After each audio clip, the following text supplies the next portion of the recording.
Okay.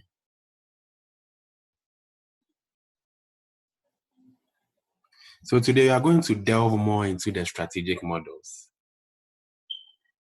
We are going to delve more into the strategic models, and we are going to look at some of the key strategic models that you'll be using to analyze the case studies that will be given to you.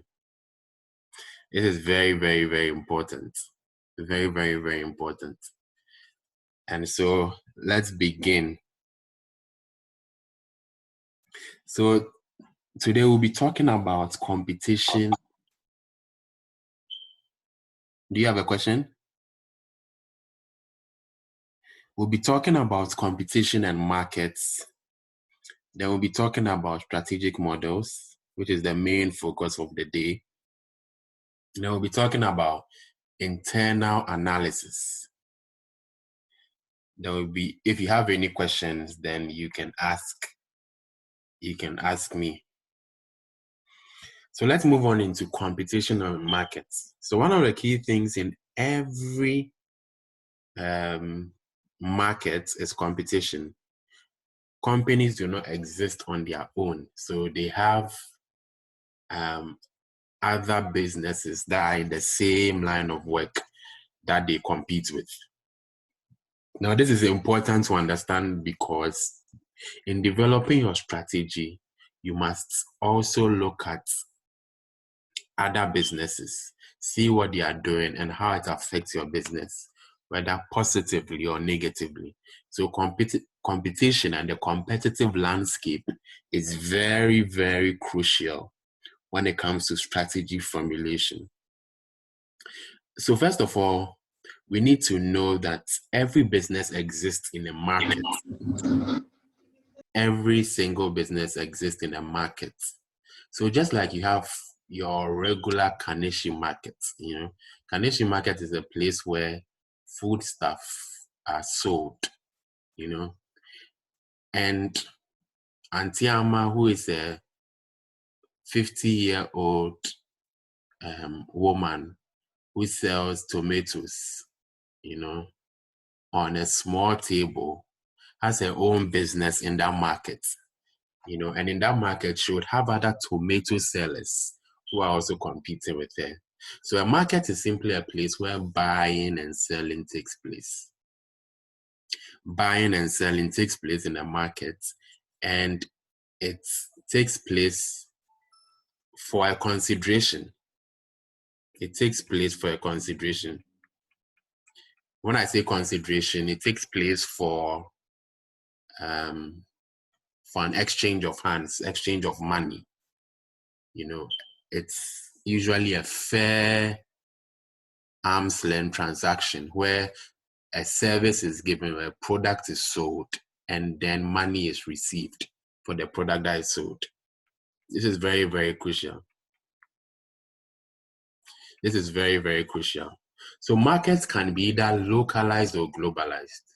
Now, this is very, very important because of how technology has removed barriers and broken boundaries. So markets today could be globalized. They could be, they could be in the entire world. For example, a market that is globalized is social media. It's social media. So it cuts across every continent, it cuts across every country, and it's very, very globalized. Very, very, very globalized.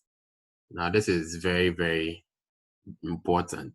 Very, very important. Another market you can think of is the pharmaceuticals. Because the kind of medicine a Chinese monk will need for malaria is probably similar to the medicine that an African male will need somewhere in Ghana. So it's globalized, very, very globalized. So that is the definition or the understanding of the market. You need to understand what a market is. Then you can, what an industry is. Then you can zone in to understand to understand what competition is all about, because competition exists in markets. Now, this is very, very important. Competition exists in markets and industries. Competition exists in markets and industries. For example, Coca-Cola company is not competing. It's not in any competition with Toyota or Mercedes-Benz, because these are totally different industries. Totally different industries. So, so you need to understand that. You need to understand the competition. You need to understand markets in order to understand competition. You need to understand markets. You need to understand industry, in order to understand competition. So an industry is simply a group of companies, within a market that produce similar goods and services. A group of companies within a market that produce similar goods and services. So, for example, a typical example would be the telecommunications industry in Ghana. The telecommunications industry. Or let's say, it could be anything, the alcohol industry, or the beverages industry. Let's say the beverages. So telecommunications, we all know that in the telecommunications industry, which most of us are familiar with, you have MTN there, you have Vodafone there, you have Airtel, you have Tigo, you have Kasapa, and I'm not sure if Glo is still around. But you have all these people there. So that's an industry. And what makes it an industry? Because they're all producing similar goods and services. What are they doing? They are providing... Class. Meaning? ICA class. Zoom. Okay. Please, can you mute your microphone, please? Please. Okay, thank you. So you have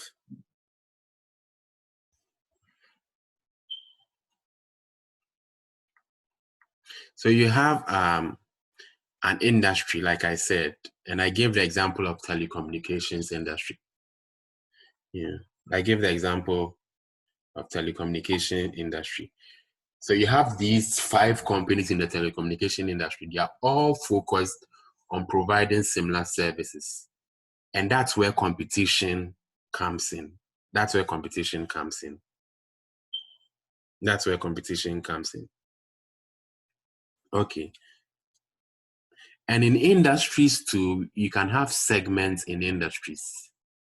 Every industry, you can have segments as well. So let me give you an example. An example would be the automobile industry.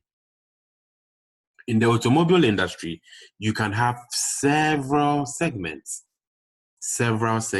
You can have luxurious cars, you can have trucks, you can have regular cars. These are all segments.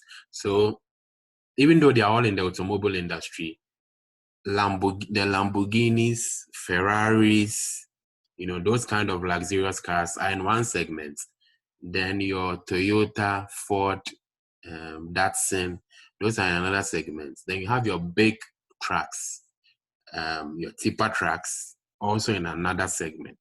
So industries also could be segregated or classified into segments. The reason why sometimes it's necessary to zone into segments is because it helps you to understand who you are competing with.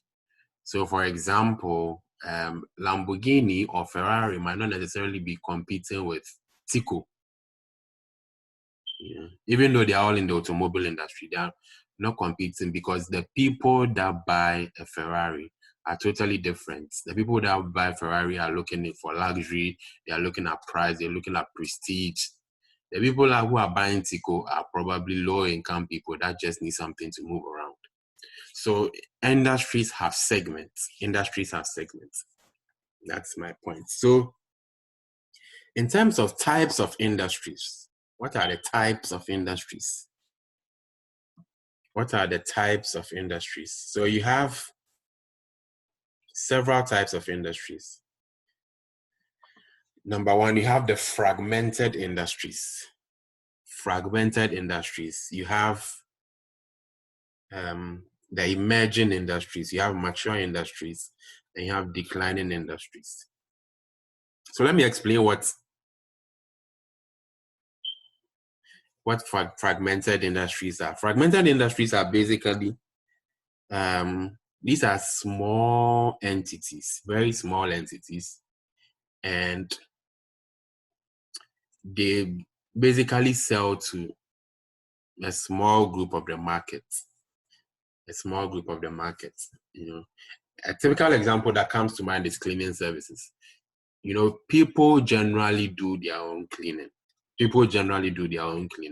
So cleaning services caters to a small group of the market, maybe a rich segment of the market who can afford cleaning services. But fragmented industries are basically small, and they cater to a small portion of the market. Then you have emerging industries. As the word suggests, emerging means to, you know, to rise, to start developing,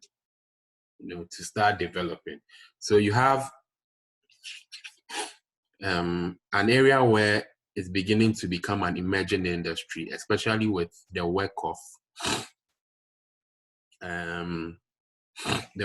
people like Tesla and co.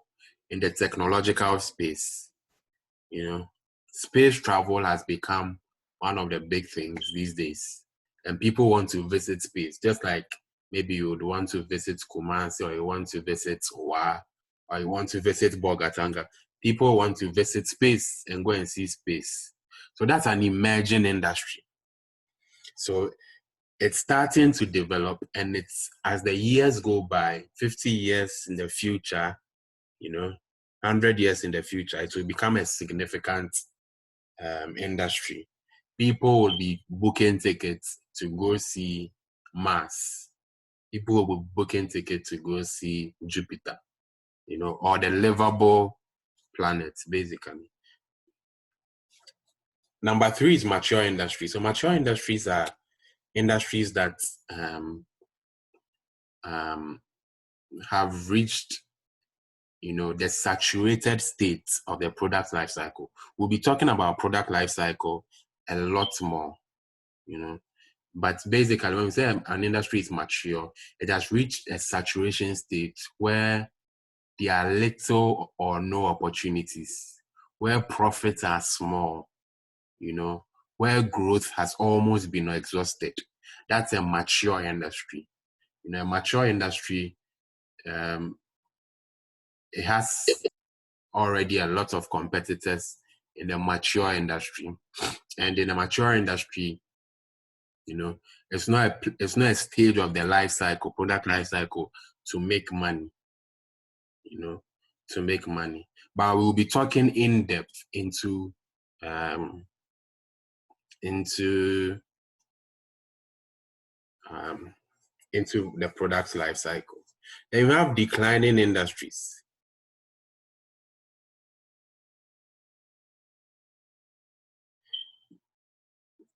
We have sorry, it's not supposed to be declining. It's supposed to be global industries. Global industries.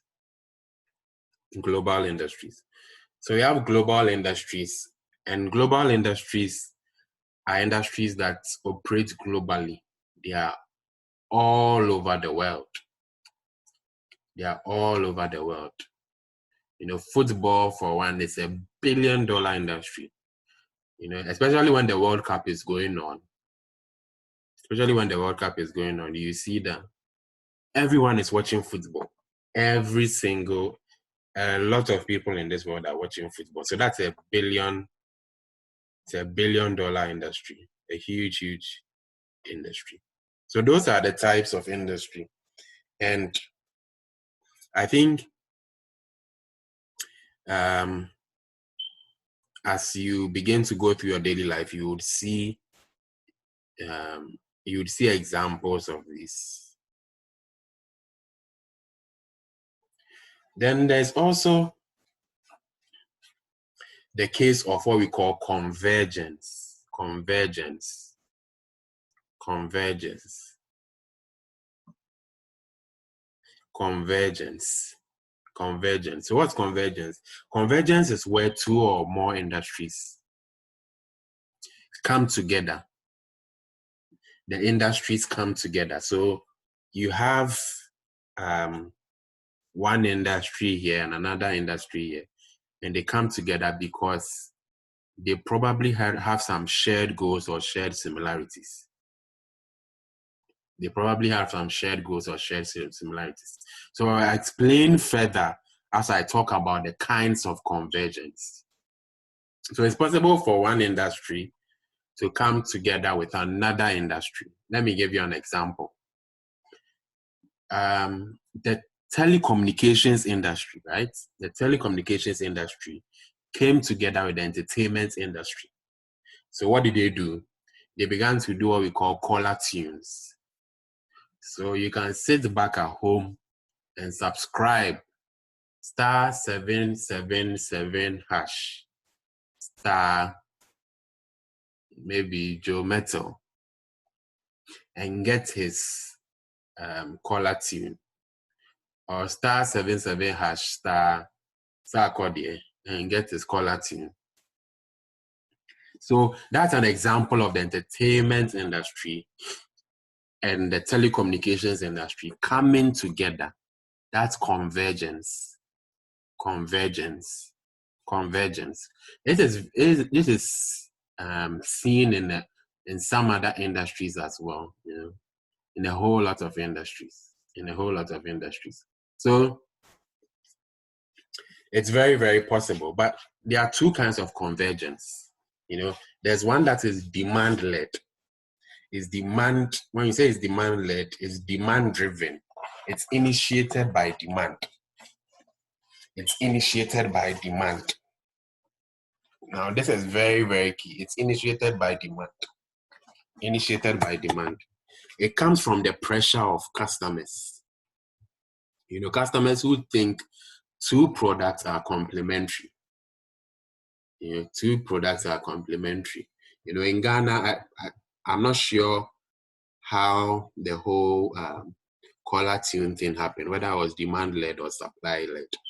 But if it's driven by customers, then it becomes demand-led. Then we also have supply-led.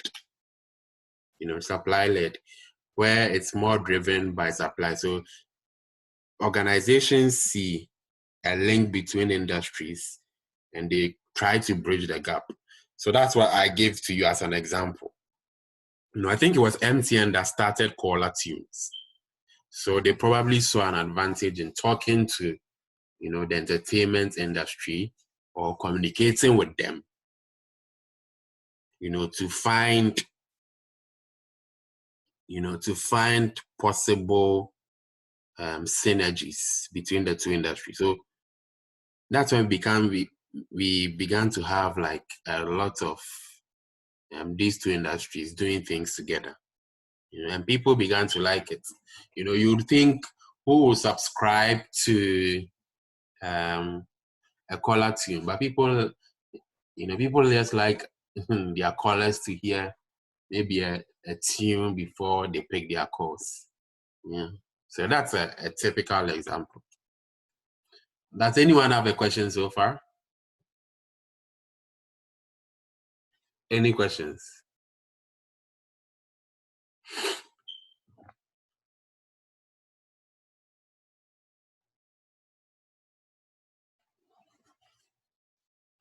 Any questions so far? Okay. So now, we've talked about markets and you've understood what industries are. Then we can talk about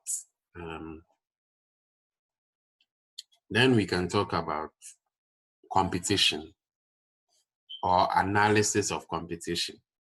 You know, analysis of competition. Like I said, businesses do not exist in a vacuum. Businesses do not exist in a vacuum. They exist with other competitors.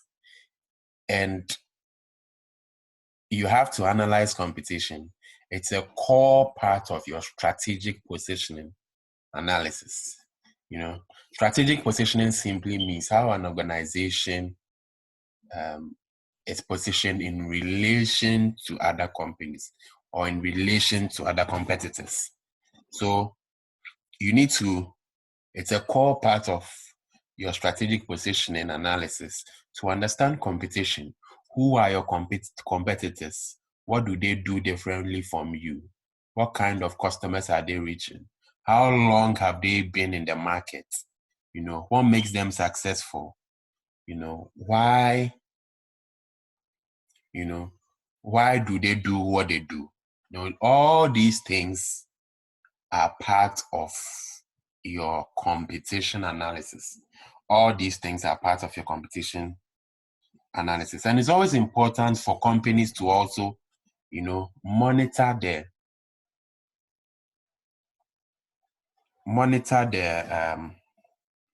the strength, of these competitors. You need to, profile your competitors. It's very, very important to profile competitors. You don't just randomly write out your competitors. You need to profile them.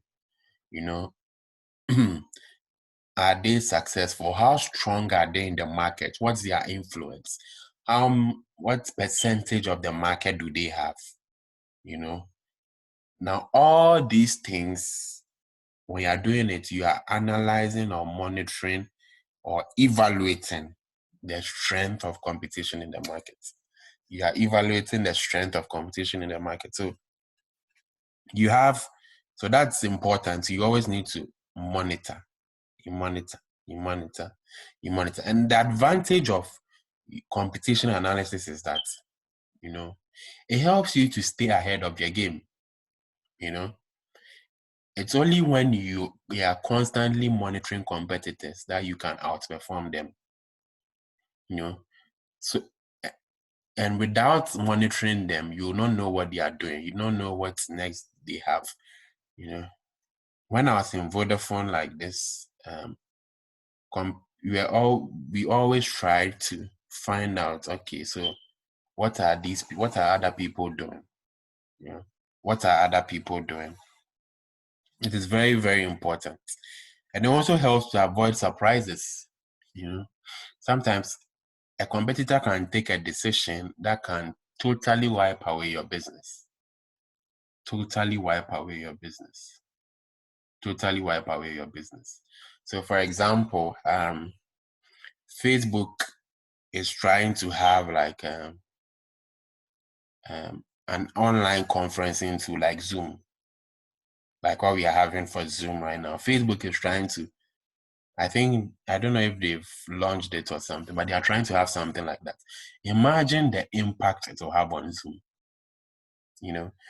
Just imagine the impact it will have on Zoom. A Facebook that hosts, almost like 1 billion people around the world, that's launches something like their own Zoom. Imagine the impact it will have on Zoom. So it's always important to know or to think ahead and to analyze what your competition is doing. So one of the models that we use to analyze competition is what we call the Porter's 5 forces model. We call it the Porter's 5 forces model. The Porter's 5 forces model. And this is a very, very popular model. And this is one of the models that you need to understand properly, because it shows up a lot of the time. But for strategic case study, applying the model is even more important than just chewing the model. So we'll be going through some sample case studies, as time goes on, to see, how best we can apply some of these models. So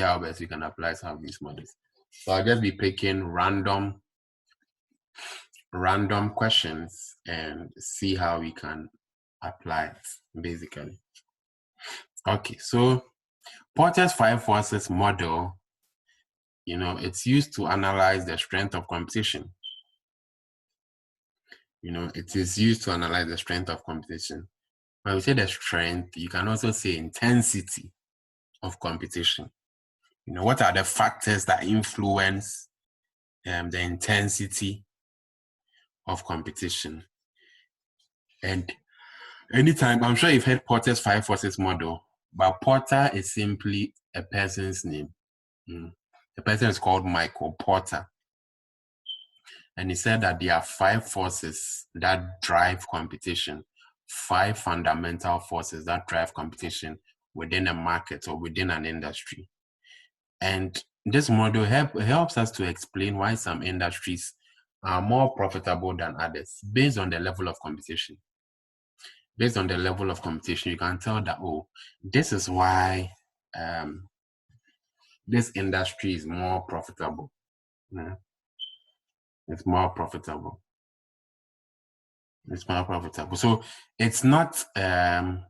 It's also not a model for analyzing individual competitors.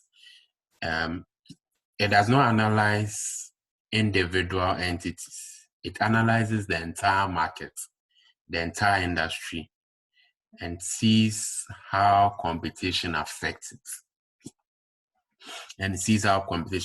So it's not the entire, it's not the individual. It does not take individual competitors one by one and analyze them. It's a more holistic model that looks at the entire market or looks at the entire industry.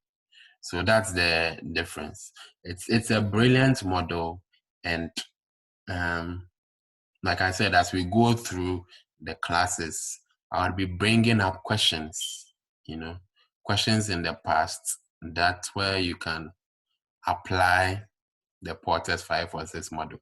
So it becomes real to you. Sometimes it may seem very, very theoretical. You need to know it so that you need to apply it so that it becomes real to you. So that's basically what the Porter's 5 forces model does. So we'll be talking about, so these are the 5 forces. These are the 5 forces. The 5 forces are: 1, threats from potential entrants. And I'll be explaining each of them. And I'll be taking my time on this slide because I feel like it's very, very important to understand these 5 forces. So I'll be taking my time on this slide. So number 1 is threats from potential entrants. Number 2 is threats from substitute products. Number 3 is the bargaining power of customers. Then you have the bargaining power of suppliers. Then you have competitive rivalry. So these are the 5 forces that, according to Michael Porter, drive competition in an industry. Now, the way to think about these 5 forces is you shouldn't think of it as like independent forces. Independent forces. They are all interdependent forces that drive competition or drive competitive growth in an industry. So first of all, let's take the threat from potential entrants. Let's take that first. The threat from potential entrants. And how it affects competition. So that's the way to think about it. Where you pick an influence, you look at how it affects competition. You pick one factor, you look at how it affects competition. So for instance, if threats from potential entrants, is high, how will it affect competition? If threat from potential entrants is low, how will it affect competition? Okay, so who are potential entrants? Potential entrants are basically people who want to enter a market that you're already in. People who already want to enter a market that you're already in. You know, so for example, when Glo wanted to enter the telecommunications industry, that was a huge threat, and there was a lot of noise about it in the industry. That's a huge threat. So that's when the threat is huge like that, or the threat is high like that, it means that it has a high impact on competition. It means that it drives competition. It drives competition. So that's the way to, look at it, and that's the way to think about it. That if threat from potential entrants is high, then you have high competition. If the threat is low, then you have low competition. So that's why I wrote like high, low.